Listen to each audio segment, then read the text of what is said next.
Toolbox Talk. Working at heights. Fall protection. Working at heights is the number one critical risk factor on construction sites. Where does it happen? Workplaces in areas at different levels. This includes stairs, footbridges, platforms, and pits. While using ladders and scaffolding. While using MEPS or similar equipment. While working at heights. On roof, high furniture, high parts of machines. Using a fall protection system. Select fall protection systems appropriate for given situations.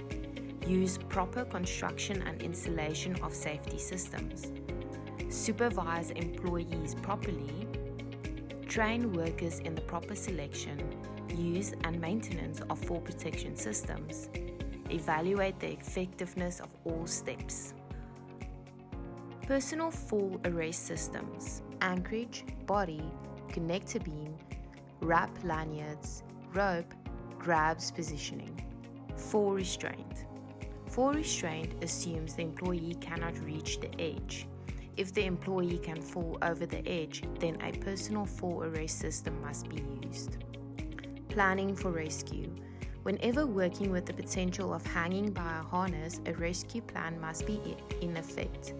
The rescue plan must be written in a hazardous analysis and employees must be trained on the plan. The goal is to rescue the employee as soon as possible.